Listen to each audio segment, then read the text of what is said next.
terkait dengan studi Islam secara komprehensif. Kemudian ada Supyana metodologi studi Islam. Kemudian ada Lawrence Newman, ya ini sosial metodologi, ya social research method, qualitative and quantitative approaches. Kemudian ada buku yang Quintan, ya Viktorovich, Islamic Activism, dan selanjutnya. Ya, buku yang paling utama pada prinsipnya di ini ya yang saya tandai.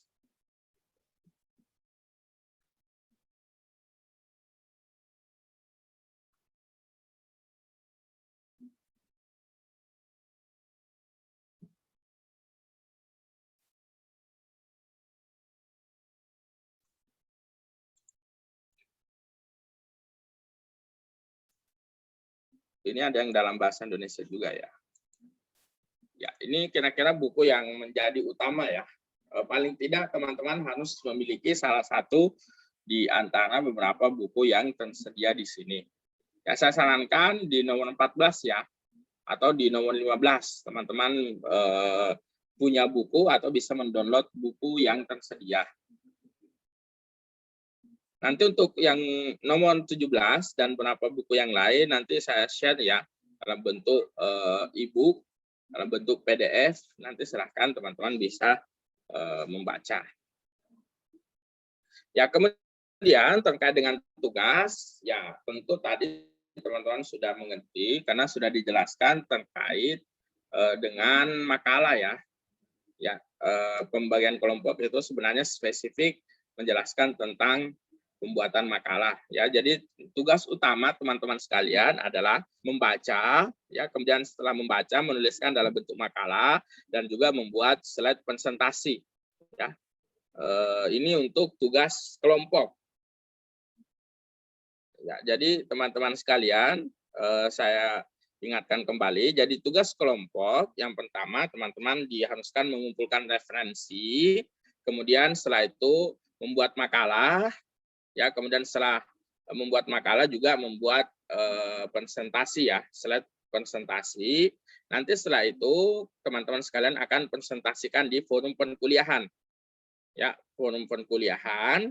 Kemudian setelah dipresentasikan nanti akan diberikan masukan ya, akan diberikan koneksi, teman-teman akan memperbaiki makalah tersebut, kemudian akan dikumpulkan di bagian akhir ya, menjadi salah satu persyaratan untuk UAS ya. Jadi nanti makalah yang direvisi itulah yang akan dinilai dan masuk dalam penilaian UAS ya, makalah teman-teman sekalian. Jadi nanti silahkan untuk Kosma mengkoordinir atau mengumpulkan di bagian akhir. Kemudian untuk tugas individu sebenarnya ada juga ya, ada berapa yang kita siapkan. Tugas yang individu itu sifatnya ini ya, review terhadap beberapa jurnal ya, mungkin 3 atau 2 jurnal. Nanti juga kita mungkin akan mintakan terkait dengan book review ya, berapa chapter di buku. Kemudian juga akan kita mintakan terkait dengan resume materi perkuliahan ya. Saya kira ini menjadi rincian tugas yang teman-teman perlu perhatikan. Baik, nanti untuk teknis pembuatan makalah kita jelaskan setelah ini ya, terkait dengan teknis pembuatan makalah. Tapi secara umum ini yang penting teman-teman ketahui di pertemuan hari ini. Sampai sini ada pertanyaan? Bapak, mohon maaf. Mia hadirah, Bapak. Ya. Mia hadirah, Bapak. Ya, baik. Mia Salsabila. Mia Salsabila ya. Bentar. Izin bertanya, Pak. Ya. Untuk referensi-referensi yang Bapak sebutkan tadi, itu selain ada yang bisa dibeli di playbook, itu bisa ditemukan atau bisa diakses di mana ya, Pak? Bentar. Ya. Baik. Kalau pertanyaan Anda seperti itu, sebenarnya kalau saya tanya untuk mengakses referensi itu di mana? Kan itu sebagian besar tadi buku ya Pak. Ya. Ya, Jadi terus seperti ya. iya sebagian besar kan buku. Terus kita juga kan sekarang masih online begitu Pak. Atau apa ada dari Bapak gitu sendiri info untuk mengakses referensi-referensi tersebut gitu Pak? Ya, baik untuk referensi sebentar ada berapa yang akan saya bagikan ya terkait dengan referensi, ada beberapa buku, kemudian untuk jurnal juga nanti diberikan ya. Ya nanti mungkin terkait dengan makalah ya akan saya jelaskan. Makanya tadi saya bertanya untuk mengakses referensi itu di mana? Ya referensi itu yang pertama tentu di perpustakaan ya, perpustakaan. Kemudian di perpustakaan itu ada beragam konsep ya. Ada perpustakaan yang fisik, ada yang online. Ya, jadi teman-teman bisa mengakses e-book, bisa mengakses jurnal yang sifatnya itu ya buku tapi di online kan, atau memang juga sifatnya jurnal ilmiah, jurnal terbaru dan seterusnya. Nanti kita jelaskan dengan detail itu di poin makalah ya. Baik Pak. Baik Pak, terima kasih Pak.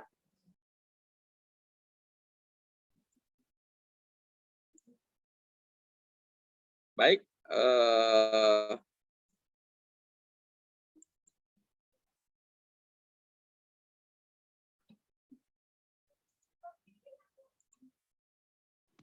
Masih boleh nanya nggak Pak?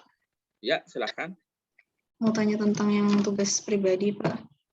Ya. Untuk resume dan review beberapa jurnal itu apakah menjadi pengganti UAS Pak? Itu bukan pengganti UAS ya. Itu tugas mandiri. Ya. Jadi ada tugas terstruktur, ada tugas mandiri. Tugas terstruktur atau tugas kelompok, itulah yang teman-teman membuat makalah dengan kelompoknya ya. Kemudian ada yang sifatnya tugas individu. Tugas individu itu nanti membuat review terhadap beberapa penelitian ya, beberapa artikel jurnal yang relevan.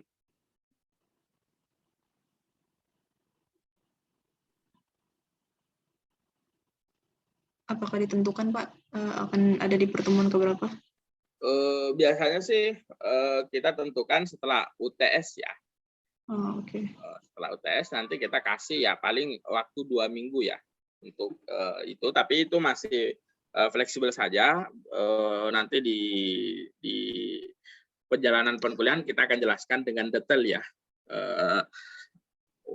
tugasnya seperti apa. Tapi pada prinsipnya ya karena butuh kerangka metodologi kan teman-teman akan mereview ya.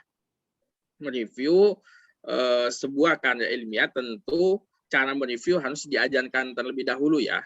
Untuk mereview bagaimana sih cara mereview kerangka metodologi yang ada dalam jurnal tersebut atau dalam penelitian tersebut. Sehingga dari situlah nanti teman-teman akan melakukan review terhadap beberapa jurnal yang ditentukan. Biasanya kita ada yang ditentukan, ada yang bebas ya. Seperti itu. Baik Pak. Mau tanya perihal resumenya Pak, itu dari awal kah? Resume sebenarnya dia hanya itu ya. Kalau untuk offline biasanya kita minta setiap sub ya. Tapi untuk yang ini yang online ya nanti kita dikondisikan saja ya. Dikondisikan terkait dengan resume perkuliahan. Biasanya sih memang di setiap ini ya ada beberapa teknik ya, ada beberapa teknik yang biasa kita gunakan. Ada teknik dalam satu kelas itu yang meresume hanya 1 orang. Ya, jadi nanti resumenya di-share ke teman-teman yang lain. Ada juga teknik yang resume per individu. Ada juga yang biasanya kita resume sama-sama sebagai bentuk inilah hasil perkuliahan kita pada hari ini, kemudian itulah yang di-share sebagai hasil penkuliahan. Ya, nanti dikondisikan saja kalau terkait dengan poin itu, karena kita akan lebih banyak nanti diskusi terkait dengan makalah ya. Jadi tentu untuk yang pemakalah akan banyak mencatat terkait dengan poin-poin yang akan dijelaskan. Baik, terima kasih Pak. Bapak maaf, yang tadi absen, Nahdiah ada nggak ya Pak? Siapa? Nahdiah Nurul Islamiyah. Absennya ada nggak Pak ya? So, tadi kata orangnya belum disebut. Namanya siapa? Nama Nah. depannya siapa? Nahdiah.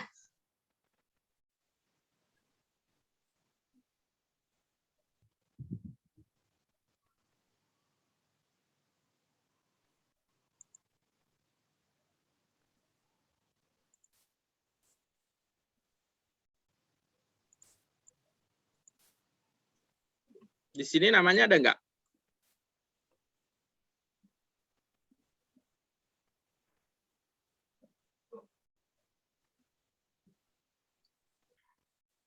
Oh, nggak ada ya Pak? Iya, jadi kalau nama Anda tidak ada, Anda bisa ikut penkuliahan ini, tapi nanti silakan melapor di bagian fakultas ya, supaya nanti namanya dimasukkan di siakat dan juga masukkan di absen ya. Jadi untuk saya ya paling akan menambahkan catatan manual ya untuk nama Anda, tapi nanti untuk kepentingan update nilai, kepentingan input nilai, kemudian kepentingan pelaporan nilai itu harus Anda melaporkan ya. Jadi nanti kalau ingin diinput nilainya itu tidak ada slotnya. Ya, jadi nanti Anda bisa terkendala ya kalau tidak itu. Jadi nanti silahkan untuk meminta agar namanya dimasukkan ya. Baik Pak. Terima kasih Pak.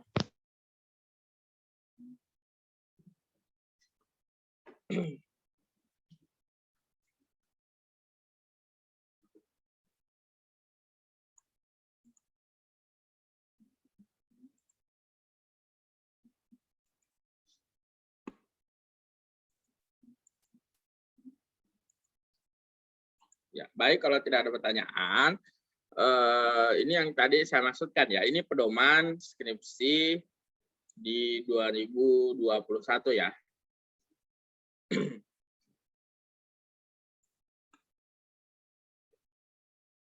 Jadi tentu pembuatan makalah ya pada prinsipnya akan merujuk di pedoman ini.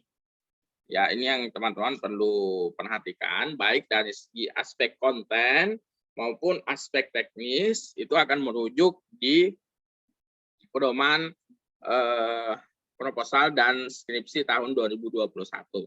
Ya, kalau bertanya bagaimana cara mengutip jurnal, bagaimana cara mengutip jurnal yang tidak diterbitkan, bagaimana cara mengutip satu buku, bagaimana cara mengutip untuk pengarang 2 orang, 3 orang, dan seterusnya, itu semua ada jawabannya dalam buku ini ya. Bagaimana cara mengutip hadis, bagaimana cara mengutip ayat Al-Quran, ya bagaimana kutipan langsung dan kutipan tidak langsung, berapa spasi yang harus digunakan, berapa ukuran kertas, dan seterusnya ada dalam sini ya. Nanti teman-teman bisa melihat sendiri. Kemudian ada yang ingin saya tampilkan sebelum masuk lebih jauh.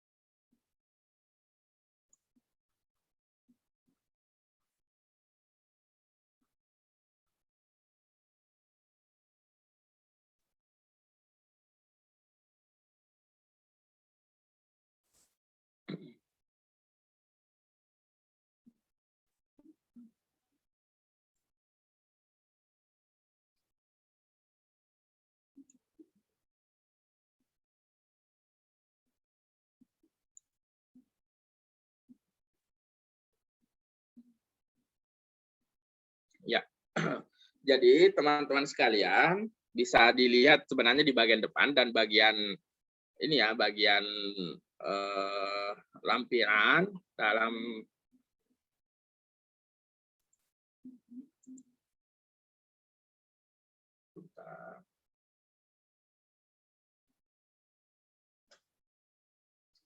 ya.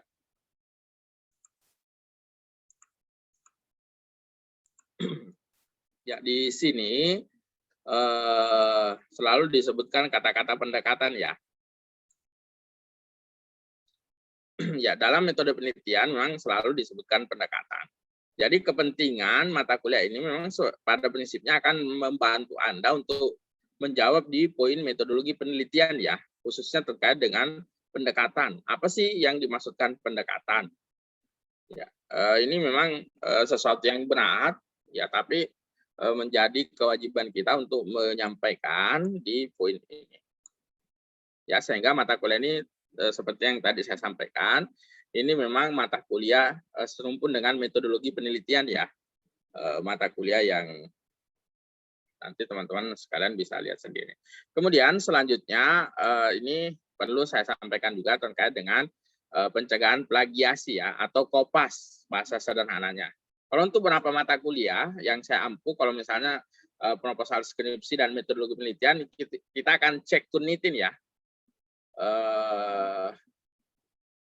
Skripsi Anda atau makalah Anda akan dicek ya, tapi ya setidaknya untuk proses ini pengecekan minimal teman-teman mengetahui mana sih yang dianggap plagiat dan tidak plagiat. Karena nanti teman-teman menulis skripsi itu sudah diberlakukan untuk pengecekan ya, pengecekan plagiasi dan pengecekan yang digunakan di IPI Jakarta menggunakan Turnitin ya. Turnitin teman-teman bisa meminta dicekkan di perpustakaan ya. Nanti tinggal dikirim ini makalah untuk dicek berapa sih persentase plagiasinya ya, di sini disebutkan. Jadi untuk kakak-kakak kelas kalian yang skripsi itu sudah menggunakan pengecekan ini ya, pengecekan bibliometrik untuk melihat ya, sehingga di ini kan semester 5 ya.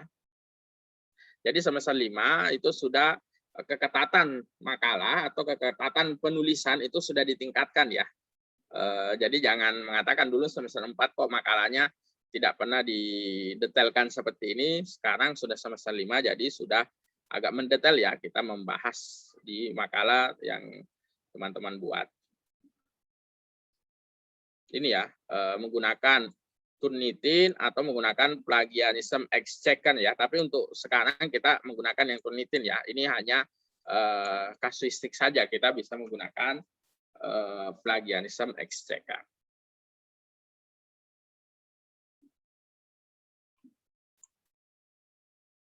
Baik, masih ada waktu.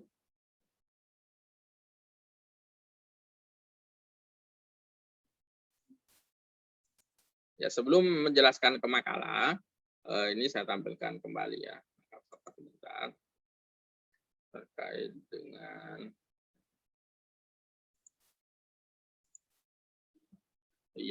terkait dengan ya, jadi nanti teman-teman kan akan membuat itu ya, membuat karya ilmiah, apa sih yang diminta dalam latar belakang masalah ya, ini kira-kira penjelasannya.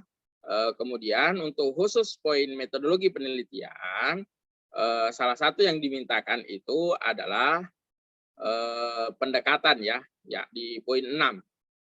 Ya, jadi memang spesifikasi mata kuliah kita mampu menjawab ya di poin ini kalau teman-teman menulis skripsi atau menulis penelitian, pendekatan penelitian ya, berupa penggunaan suatu cabang ilmu sebagai suatu perspektif dalam suatu penelitian di luar bidang ilmu yang dibahas ya, boleh berupa pendekatan sejarah, pendekatan sosiologi, atau berupa perspektif atau teori ya, misalnya perspektif modernisme, teori konflik, dan juga berupa terkait sumber data dan metode analisanya ya. Kira-kira seperti ini ya urgensi mata kuliah kita kalau ingin diterapkan dalam penelitian ya. Kemudian untuk makalah kita sudah menyiapkan form ya. Form untuk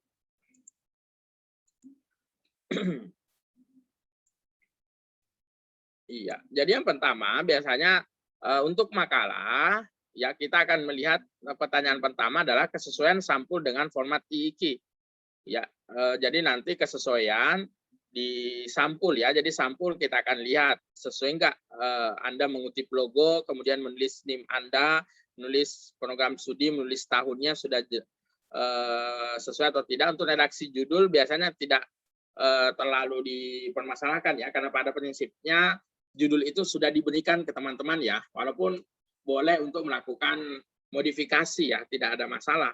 Karena yang dimaksudkan di NPS itu hanya nama generik saja. Ya, misalnya pendekatan Al-Quran, boleh Anda lebih spesifik misalnya, bagaimana sih pendekatan Al-Quran dalam penelitian A misalnya. Boleh lebih spesifik seperti itu, tapi pada prinsipnya yang disebutkan di NPS itu adalah nama generik saja.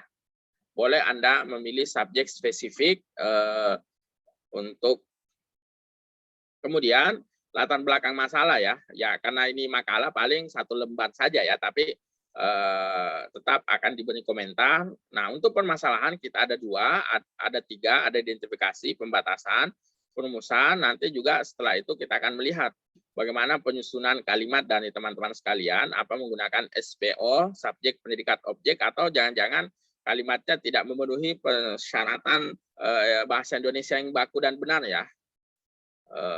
Nah, nanti bisa dilihat. Kemudian penulisan tanda baca juga menjadi penting untuk selalu diingatkan.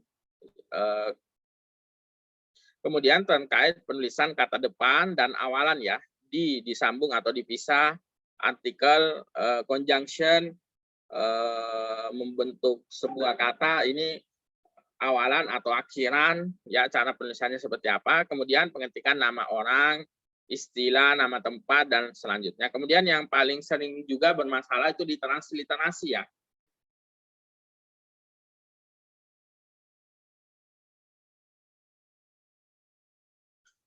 Di transliterasi. Ya minimal untuk semester 5 ini, karena ini proses pembelajaran, ya disinilah nanti teman-teman diajarkan ya bagaimana cara mentransliterasi supaya nanti bisa teman-teman gunakan pada saat penelitian ya. Kemudian bagaimana kualitas analisis di bab 3, sistematika penulisan ya. Untuk pengutipan ya kita minimal satu lembar adalah 1 kutipan ya. Jangan sampai loss 1 lembar itu tidak ada kutipan. Kemudian bagaimana cara Anda membuat catatan kaki, ya kemudian bagaimana penulisan daftar pustaka, nanti kemudian membuat kesimpulan. Kalau untuk yang dulu-dulu kita mewajibkan minimal 4 referensi ya untuk membuat makalah. Boleh lebih, ini hanya standar minimal saja. Ya, jadi referensi yang pertama buku, ya bahkan sekarang lebih banyak menggunakan jurnal ya, artikel jurnal. Nanti teman-teman bisa, kalau jurnal itu bisa diakses online ya. Teman-teman bisa mengakses jurnal online, itu nggak ada masalah, seperti yang tadi ditanyakan oleh temannya. Kemudian untuk berapa buku, nanti kita ajari cara untuk membuat akses. Ada perpustakaan yang gratis ya, bisa teman-teman akses. Kemudian terkait dengan layout. Kemudian untuk yang dulu-dulu, kita mewajibkan minimal 8 halaman ya. Ya karena kita menginginkan bukan sekedar teman-teman mengkopas, tapi akan mempertanggungjawabkan apa yang akan kalian tulis ya. Karena akan dipresentasikan. Jadi teman-teman yang pemakalah itu dianggap orang yang paling mengerti ya, atau orang yang paling banyak membaca bahan terkait dengan materi yang diberikan. Ya kita sih meminta minimal 8 halaman ya. 8 halaman, ya saya kira ini standar ya, paling setidaknya sekian. Kemudian, nah ini yang tadi saya sampaikan, pedoman umum pengetikan ini ada di buku pedoman ya, tapi saya sarankan dalam bentuk di sini, setiap lembar diketik di B5 ya, makalah berbahasa Indonesia, ini ya ukuran 12, kecuali catatan kaki 10, kemudian ini untuk yang bahasa Arab, margin ya 2,5, kemudian paragraf masuk, kemudian ini teknik penomoran yang kita gunakan ya. Teman-teman bisa lihat di pedoman. Nanti bab, setelah itu A, kalau ada subnya menjadi 1, kemudian ada subnya A kecil, kemudian ada subnya lagi A kurung sampai seterusnya ya. Jadi kita menggunakan ini ya, konsep piramida. Ya, piramida terbalik. Ya, ini penggunaan bahasa, teman-teman jangan lupa ya. Jangan menulis saya dan seterusnya ya. Kemudian untuk kata-kata istilah harus mengacu dalam kamus, penulisan huruf, dan seterusnya. Saya kira ini pedoman nanti saya share ya. Teman-teman bisa baca sendiri. Kalau ada yang tidak dimengerti bisa ditanyakan kembali.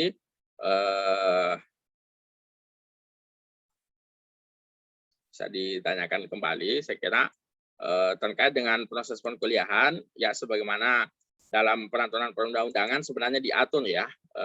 Ini saya mengulang saja. Dalam peraturan perundang-undangan itu diatur tentang pasal otonomi keilmuan, kemudian juga diatur tentang mimban akademik ya. Maksudnya apa? Dalam proses akademik seperti ini adalah forum akademik ya, atau forum perkuliahan. Itu diatur ada absen, ada materi, ada presentasi dan seterusnya. Dan dalam proses presentasi saya kira kita bersifat demokratis ya. Teman-teman sekalian punya hak untuk menyampaikan gagasan dan itu sudah diatur ya, kebebasan teman-teman sekalian mau setuju dengan pendapat teman-temannya atau setuju dengan pendapat dosen silahkan, tidak setuju juga nggak ada masalah ya. Itu maksudnya yang disebut sebagai pasal otonomi dan kebebasan keilmuan. Teman-teman tidak setuju ya nggak ada masalah karena memang ini adalah proses diskusi ya kalau terkait dengan keilmuan.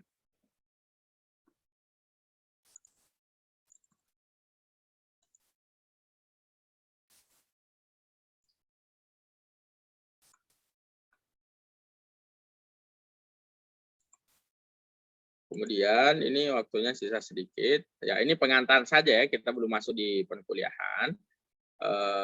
Untuk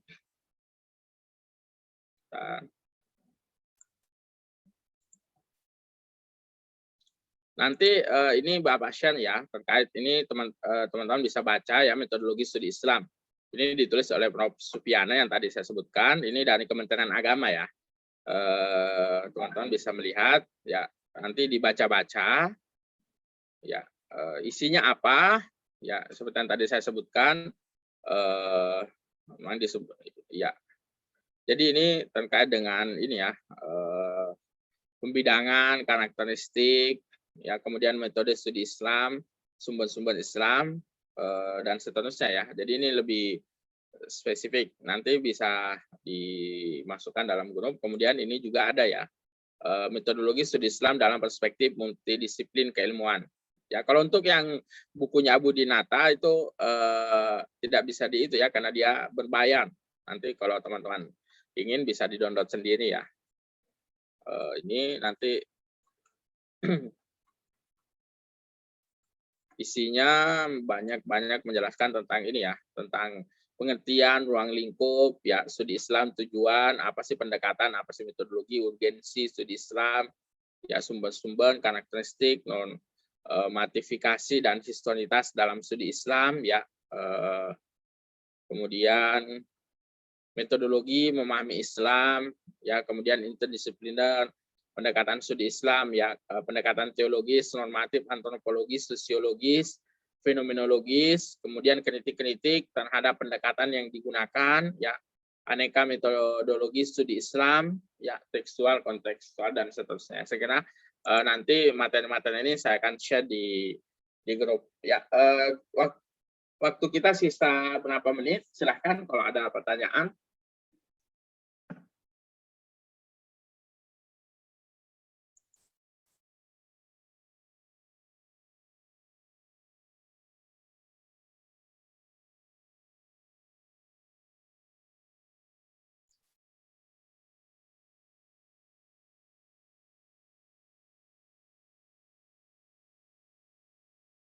Izin bertanya, Pak. Ya. Nanti teknis presentasi makalahnya itu buat makalahnya itu tiap pertemuan atau sekaligus pertemuan yang gimana ya Pak? Apakah makalah kita nanti itu pembuatannya itu berdasarkan pertemuan atau sekaligus di awal gitu Pak? Tinggal presentasi ketika pertemuan. Ya, untuk makalah teman-teman kan akan membagi kelompok ya.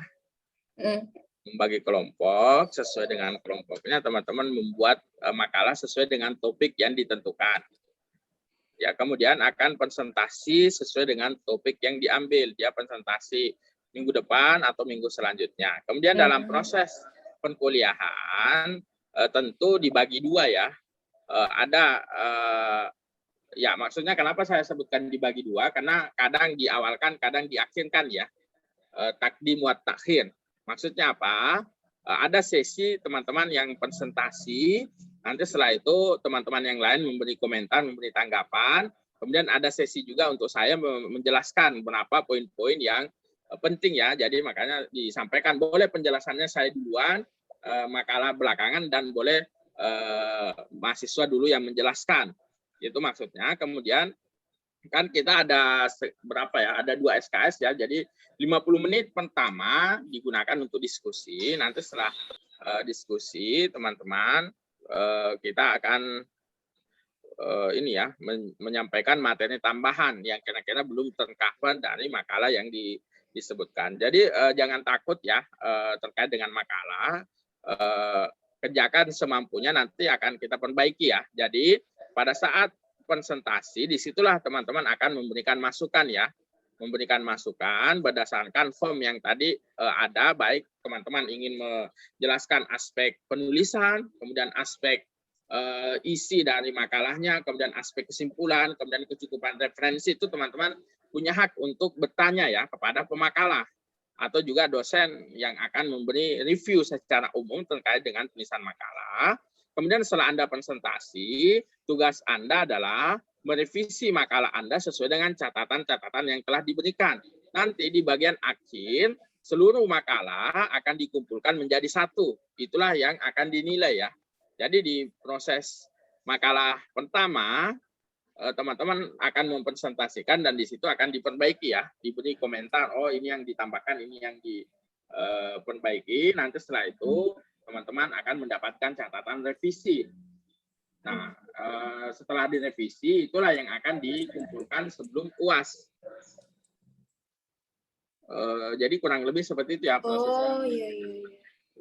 Jadi di pertemuan selanjutnya akan ada yang presentasi, ya.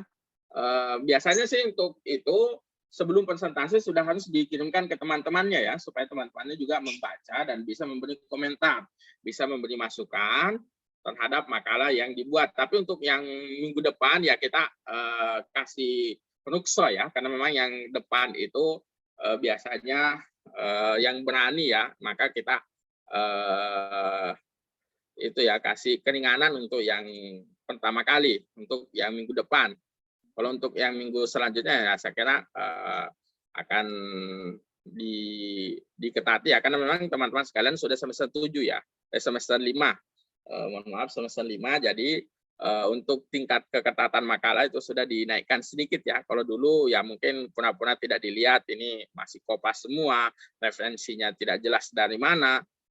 Yang penting untuk menggunakan kewajiban, tapi untuk sekarang sudah dimulai lebih baik sedikit ya. Sedikit saja, tapi apa yang Anda pahami dari hasil bacaan itulah yang Anda tuliskan ya, itu lebih bagus seperti itu. Makanya kita hanya meminta sedikit saja. Sedikit saja, jadi kalau ingin dipetakan, halaman pertama ya, satu lembar pertama itu sudah menjelaskan tentang latar belakang. Kemudian lembar selanjutnya, satu lembar terakhir itu tentang kesimpulan ya, berarti sisa 6 lembar ya, berarti sisa 1 sub materi itu cukup Anda menjelaskan 2 lembar saja ya, sebenarnya konsepnya seperti itu, maka kita meminta minimal 8 halaman. Ya maksudnya apa teman-teman? Memahami ya. Karena kan yang ingin kita kejar di poin ini ada 2 kemampuan ya. Ada memang kemampuan substansial, teman-teman mungkin memahami materi yang disampaikan atau juga menguasai bahan yang disampaikan, tapi mungkin dari segi aspek penulisan itu kurang. Ya. Ada juga mungkin dia tulisannya bagus, tapi untuk menjelaskan atau memaparkan atau menjawab pertanyaan itu di aspek itu kurang ya, sehingga kita membiasakan atau fokus di aspek penulisan sebenarnya. Ya, aspek penulisan bagaimana sih teman-teman sekalian untuk menulis. Ya, saya kira ini saya tidak jelaskan dengan detail karena teman-teman sekalian sudah semester 5 ya. Itu hanya mengulang-ulang saja, merefresh saja. Supaya jangan sampai kelupaan, jadi kita ingatkan kembali.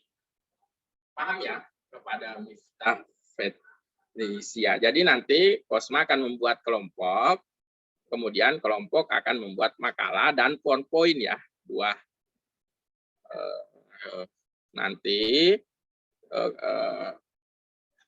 untuk yang selanjutnya kita akan jelaskan dengan detail ya. Karena untuk yang pertama itu masih cukup ringan ya, karena hanya menjelaskan apa sih itu pengertian dan ruang lingkup saja. Baik, ada yang lain? Silahkan ya, kalau ada ditanyakan.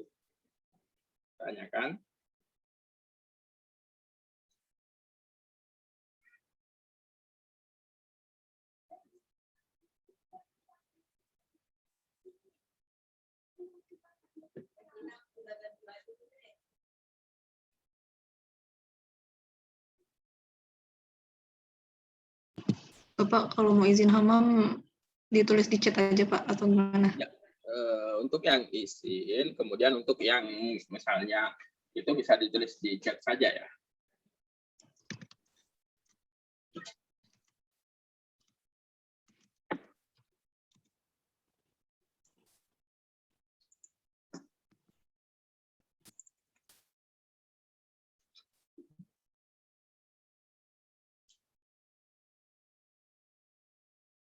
Nanti materi saya share di grup ya.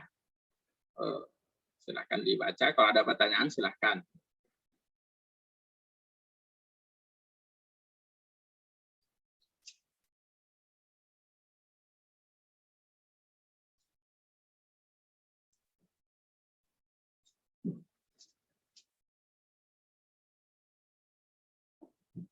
Ya baik, kalau tidak ada kita sudah 859 ya.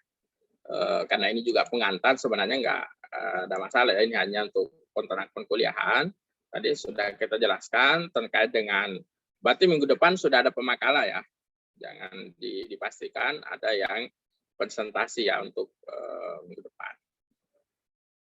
Kalau yang dulu itu saya buat makalah per individu ya, tapi di sisi yang lain kesulitan untuk memeriksa karena terlalu banyak. Jadi akhirnya dibuat kelompok lagi. Jadi ada makalah yang disebut makalah pembanding ya. Jadi satu tema, si Fulan 1 membuat makalah, si Fulan 2 juga membuat makalah, nanti sama-sama presentasi nanti sebagai bentuk makalah pembanding ya. Tapi sepertinya berat ya, apalagi kita konsep online seperti ini. Jadi kita menyatukan konsentrasi saja, bertiga membuat itu ya, membuat satu makalah ya, nanti dipresentasikan sama-sama. Saya kira cukup ya, teman-teman sekalian. Kalau ada pertanyaan silahkan ya, bisa di japri, bisa melalui grup terkait dengan perkuliahan kita. Untuk materi dan silabus nanti akan saya share di grup. Baik, kalau tidak ada pertanyaan, kita akhiri, masih ada 10 menit, bisa digunakan untuk membaca-baca referensi ya, digunakan untuk membaca RPS yang di-share. Baik, kalau tidak ada pertanyaan lagi, kita akhiri pertemuan kita. Naktabi hadzal qadar. Subhanakallah bihamdik. Asyhadu an la ilaha illa anta astaghfiruka wa atubu ilaik. Assalamualaikum warahmatullahi wabarakatuh. Waalaikumsalam warahmatullahi wabarakatuh. Warahmatullahi wabarakatuh. Terima kasih, Pak. Terima kasih.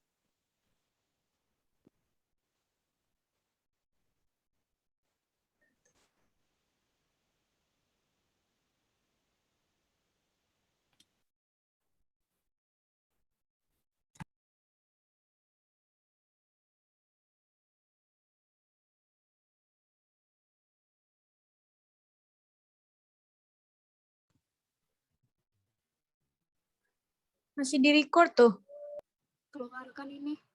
Real, Pak.